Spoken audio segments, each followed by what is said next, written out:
Good morning. Happening today, President Trump getting ready for a weekend of patriotic celebrations, starting with the trip to the Midwest ahead of 4th of July. That's right. It's all happening today. Doug Luzader is live in Washington with all the details. Hi, Doug. Carly and Joey, good morning. The president will start his celebrations a little early today with a trip to Iowa. He'll be attending the kickoff of the America 250 celebration there, marking 250 years since the country's founding. That is known as a semi-quincentennial, and it will be a year-long observance. Kicking off tomorrow, 250 years of American leadership, strength, patriotism, and pride. It's going to be a year-long landmark celebration. We want to unite the country around this landmark event, around America 250, around patriotism and shared values, and this renewed sense of civic pride. Now, the president has certainly visited Iowa before. This was him at the state fair there back in 2023. Here's what he has written on Truth Social about this visit.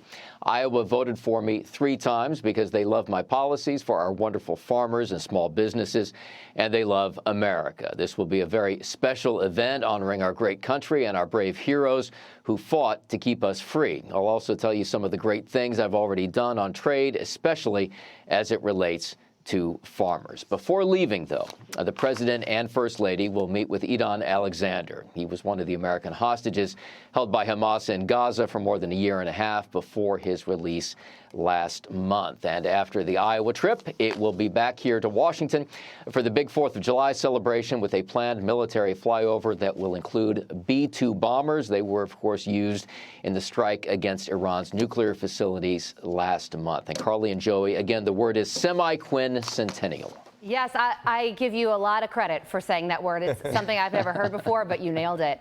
And a lot of people are going to be looking up at the sky in awe during that B-2 flyover that is going to be taking place tomorrow. So thank you for bringing us that information as well. Doug Luzader, live for us in Washington. Thanks, Doug. Thank you.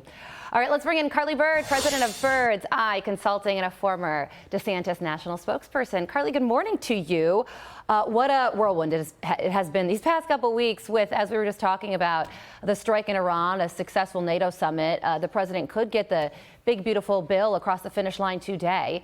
And I was thinking about what we're going to be watching tomorrow as the president and all of us celebrate the 4th of July. There is going to be footage of him watching the fireworks go off over the National Mall, him taking it all in. What do you think he's going to be thinking about during that moment with so much going on around him? I think gratitude first and foremost, right? I mean, this is somebody who almost got shot and died on the campaign trail. He continues to be targeted, and yet here he stands celebrating our great country as president. And it looks like the one big beautiful bill is going to get to his desk before July 4th. But I don't think anybody thought that was really possible. You know, a lot of the insiders talk about all the hurdles and the procedural, this, that, and the other thing. But it looks like that's going to get done. And I think that is the cherry on top for President Trump. And frankly, for the American people, look, the reality is Trump's agenda is what the American people voted for last November. So when you're talking about all these policies getting enacted, when you're seeing our borders being closed, the number was 0 again of illegal migrants being released into the United States in June. This is incredible. This is absolutely something to celebrate. We're getting our country back, and Donald Trump is leading the charge on that. I also love that he's going to be meeting with Idon Alexander today. I mean, what an incredible moment that will be for him after he's been through so much. And earlier this week, we also saw the president in your home state of Florida with Governor DeSantis at Alligator Alcatraz. And he talked about his incredible friendship with Governor DeSantis now, which is, of course, a notable moment, given the fact that DeSantis ran for president against him. I guess that could raise a conversation about party unity, where the Republican Party is right now, and if the party will ever enjoy a moment like this again. I think so. Look, I think the difference, one of the big differences right now between Republicans and Democrats is that we have healthy debates about ideas. We have different visions, frankly, for the same playbook. But we embrace that. You saw Joe Biden and that whole shenanigans that happened on that side of the aisle. Then they coronated Kamala Harris. Meanwhile, on the Republican side, we went through the primary and Donald Trump was the clear victor.